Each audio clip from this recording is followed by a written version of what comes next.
नमस्कार दोस्तों, crime story channel पर मैं राजेश आपका स्वागत करता हूं।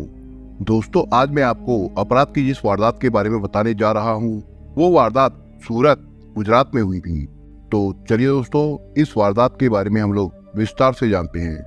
गुजरात के सिल्क और डायमंड सिटी सूरत की गलियों में जिस समय खतरनाक हथियारों के साथ लेडी डॉन अस्मिता गोहिल उर्फ भूरी निकलती थी, उस समय लोग थर्रा उठते थे। शहर के कारोबारियों और दुकानदारों की रूह कांप जाती थी। वो ये सोचकर डर जाते थे कि अब पता नहीं किसका नंबर आने वाला है। ये लेडी डॉन सिर्फ गुंडागर्दी करके रंगदारी ही नहीं वसूलती, बल्कि फेसबुक और यूट्यूब पर भी काफी एक्टिव रहती थी। सोशल मीडिया पर उसके 13,000 से अधिक फॉलोअर्स है और 2,500 के करीब दोस्त है। आए दिन वो अपने फेसबुक अकाउंट पर नई नई वीडियो पोस्ट करती रहती है। कई वीडियो में वो अपने हाथों में नंगी तलवार और रिवॉल्वर लेकर लोगों से रंगदारी वसूलती दिखती है। अपराध की दुनिया में अस्मिता अपने आप को बीते जमाने की लेडी डॉन संतोषबेन जाडेजा के रूप में देखना चाहती थी। ये प्रेरणा उसे संतोषबेन जाडेजा के जीवन पर बनी फिल्म गॉडमदर से मिली थी। ये फिल्म अस्मिता ने कई बार देखी थी। इस फिल्म का अस्मिता गोहिल पर गहरा असर पड़ा था। जिस धमाके के साथ अस्मिता गोहिल उर्फ डीकू उर्फ भूरी ने सूरत की जमीन पर कदम रखा था, उसे देखकर सूरत के अधिकांश लोगों को लेडी डॉन गॉडमदर संतोषबेन जाडेजा की याद ताजा हो गई थी। उसका खौफ सूरत शहर के लोगों के बीच कुछ इस प्रकार घर कर गया था कि कोई भी उसके खिलाफ पुलिस के पास जाने और बोलने की हिम्मत नहीं जुटा पा रहा था। मजबूरन पुलिस को उसके वायरल हुए वीडियो को सबूत के तौर पर मानकर उसके खिलाफ कार्रवाई करनी पड़ी थी। 13 मार्च 2017 के इस वीडियो में जहां सूरत के वर्षा इलाके में लोग होली का त्योहार मनाने में मस्त थे, तो वहीं अस्मिता गोहिल अपने कारनामों में व्यस्त थी। वो अपने प्रेमी संजय हिम्मत भाई वाघेला और गोपाल विट्ठल जाधव के साथ हाथों में तलवार और चाकू लिए उनके बीच पहुंची थी। फिर उसने भागीरथी मार्केट की गलियों में वहां के लोगों को डराते धमकाते हुए वहां भय का माहौल बना दिया था। उसके डर से लोग सहम गए थे। इस वीडियो के वायरल होते ही सूरत के वरिष्ठ पुलिस अधिकारियों के कान खड़े हो गए थे। वे पता लगाने लगे कि ये कौन सी डॉन थी जिसके आतंक से वहां के लोग इतने सहमे हुए थे।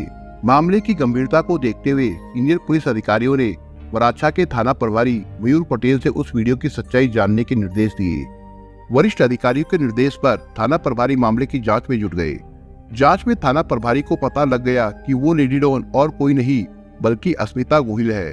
पुलिस को ये जानकारी मिल गई कि इस लेडी डॉन का प्रेमी संजय हिम्मत भाई तो पूरे सूरत शहर का कुख्यात अपराधी है। वो शहर के एक ट्रिपल मर्डर केस में वांछित है, जिसकी काफी दिनों से पुलिस को तलाश है। इसके पहले कि वो पुलिस के हत्थे चढ़ता, अस्मिता गोहिल ने उसके साथ मिलकर वराछा की भागीरथी सोसाइटी और मार्केट में कुछ इस तरह से अपना आतंक फैलाया कि मजबूरन लोगों की सुरक्षा के लिए पुलिस को वहां अपनी एक चौकी स्थापित करनी पड़ी थी। उच्च अधिकारियों के आदेश पर थाना प्रभारी के नेतृत्व में गठित पुलिस टीम ने अस्मिता और उसके प्रेमी की तलाश शुरू कर दी थी। उनके कई ठिकानों पर छापा मारने के बाद आखिरकार पुलिस को कामयाबी मिली और अस्मिता गोहिल पुलिस के हत्थे चढ़ गई। उससे पूछताछ करने के बाद उसे जेल भेज दिया गया था। पुलिस ने अस्मिता के खिलाफ अदालत में आरोप पत्र दाखिल किया, लेकिन सबूतों के अभाव में उसे जमानत मिल गई थी। 3 महीने जेल में रहने के बाद भी अस्मिता में कोई बदलाव नहीं आया था, बल्कि जेल जाने के बाद वो पूरी तरह निडर हो गई और पहले से ज्यादा आपराधिक मामलों में शामिल हो गई थी। वो संजय भूरा के जिगरी दोस्त राहुल उर्फ गोलू बामनिया और उसके दोस्तों को साथ लेकर सरेआम लोगों से रंगदारी वसूलती। इतना ही नहीं, वो लोगों के पैसे भी छीनने लगी। 20 साल की सुंदर अस्मिता गोहिल उर्फ डीकू गुजरात के सौराष्ट्र काठियावाड़ा के उसी इलाके की रहने वाली थी जिस इलाके की लेडी डॉन संतोषबेन जाडेजा थी। काले साम्राज्य की दुनिया में वो भी संतोषबेन की तरह अपना दबदबा बनाकर सूरत शहर के लोगों पर गॉडमदर बनकर राज कायम करना चाहती थी। अस्मिता गोहिल काठियावाड़ा के जिले सोमनाथ तालुका ऊना के गांगड़ गांव के रहने वाले एक गरीब किसान जीमुआ भाई गोहिल की बेटी थी। गांव में उनकी थोड़ी सी जमीन थी जिस पर वो खेती करते थे। परिवार बड़ा होने के नाते उन्हें बाहर भी मेहनत मजदूरी करनी पड़ती थी, तब कहीं जाकर उनके परिवार की रोजी रोटी चलती थी। उनके परिवार में पत्नी जसूबेन के अलावा एक बेटा और 6 बेटियां थी। बेटा सबसे छोटा था। अस्मिता गोहिल बड़ी बेटी होने के नाते पूरे परिवार की प्यारी और दुलारी थी।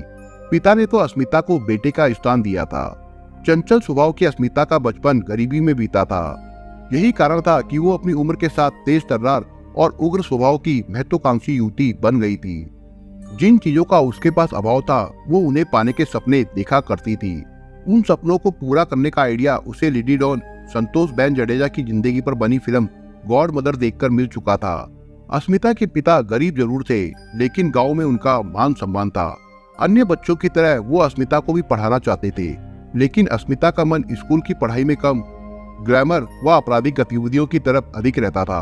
किसी भी बात को लेकर वो अक्सर अपने सहपाठियों से उलझ जाया करती थी। वो लड़कियों के बजाय लड़कों के साथ दिखना पसंद करती थी। यही वजह थी कि उसके दोस्तों में लड़कों की संख्या अधिक थी। उसकी ये आदत घर वालों को पसंद नहीं थी।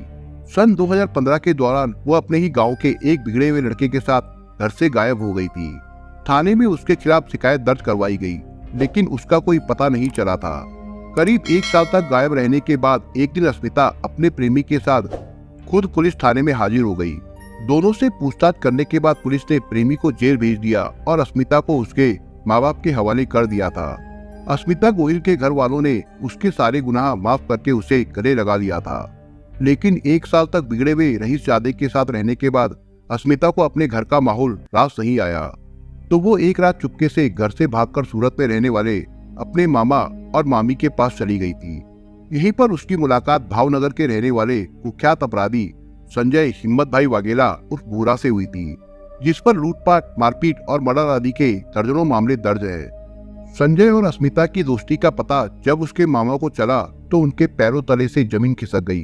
उन्होंने अस्मिता को समझाने बुझाने की काफी कोशिश की, लेकिन उनकी कोई भी बात अस्मिता गोहिल के गले से नीचे नहीं उतरी। मामा मामी की बातों पर ध्यान देने के बजाय अस्मिता उनका घर छोड़कर संजय के साथ रहने चली गई और उसके साथ लिव इन में रहने लगी। संजय के साथ रहने और उसके साथ आपराधिक गतिविधियों में शामिल होने के कारण लोग अस्मिता को भूरी डॉन के नाम से पुकारने लगे थे। ब्यूटी डॉन बनी अस्मिता का इलाके में खासा नाम हो गया था। जब उसके पास पैसा आया तो वो अच्छे रहन सहन के साथ अपने शौक पूरे करने में लग गई। क्रूजर मोटरसाइकिल लग्जरी कार उसकी पसंद बन गई थी, जिसके साथ फोटो खिंचवाकर वो फेसबुक और इंस्टाग्राम पर डालती रहती थी। लोग उसकी सुंदरता और अदाओं पर जमकर कमेंट करते थे, लेकिन जब वो उसका अपराधों से भरा प्रोफाइल देखते तो उनका सिर चकरा जाता था। अस्मिता गोहिल अपने इन्हीं वाहनों पर सवार होकर के लोगों से रंगदारी वसूलती थी। आतंक का पर्याय बन चुकी लेडी डॉन अस्मिता के अपराधों की जानकारी तो समय समय पर पुलिस को मिलती रहती थी, लेकिन किसी शिकायतकर्ता के सामने न आने के कारण पुलिस बेबस रहती थी। वो चाहकर भी उसके खिलाफ कार्रवाई नहीं कर पाती थी, मगर पुलिस भी हाथों पर हाथ रखकर नहीं बैठी थी। वो उसकी हर हरकत पर नजर रख रही थी और इसमें उसे सफलता भी मिली।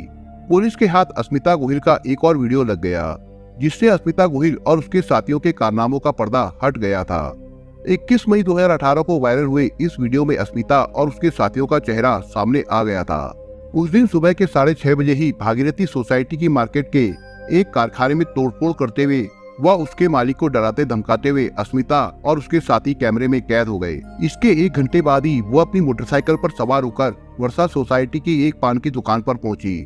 दुकानदार को डराकर उसने उसके गले का सारा पैसा ले लिया। इतना ही नहीं, उसने उसे भद्दी गालियां भी दी। वो अपने हाथों में जिस समय तलवार लेकर पान की दुकान पर आई थी, उस समय दुकान पर इक्के दुक्के ग्राहक चुपचाप वहां से खिसक गए। पान वाले के साथ ही वहां से गुजरने वाला एक दूध वाला भी उसका शिकार बन गया था। राहुल और भूरी ने उसे रोककर उसके पास से सारे पैसे छीन लिए थे। एक ही दिन में अस्मिता के अपराधों के 2 वीडियो सोशल मीडिया पर वायरल होने से पुलिस भी हैरान हो गई थी। सूरत पुलिस के कमिश्नर सतीश शर्मा ने वर्षा और शहर के अन्य थानों के थाना प्रभारियों को आड़े हाथों लिया और उन्हें सख्त कार्रवाई करने के निर्देश दिए। कमिश्नर के सख्त आदेश पर पुलिस ने अस्मिता को 5 दिनों बाद ही उसके साथियों के साथ गिरफ्तार कर लिया था। अस्मिता के खिलाफ सूरत शहर के विभिन्न थानों में 1 दर्जन से भी अधिक मामले हैं। अस्मिता से विस्तार से पूछताछ करने के बाद पुलिस ने इस बार उस पान वाले और कारखाने के मालिक को भी ढूंढकर उनकी शिकायत ली और फिर सीसीटीवी के फुटेज भी जब्त कर लिए।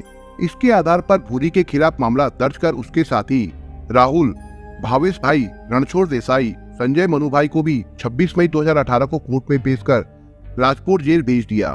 अस्मिता और उसके साथियों के जेल जाने के बाद सूरत शहर के कारखाना मालिकों और दुकानदारों के साथ ही साथ आम जनता ने भी राहत की सांस ली, लेकिन उसके डर से वो पूरी तरह मुक्त नहीं हुए हैं।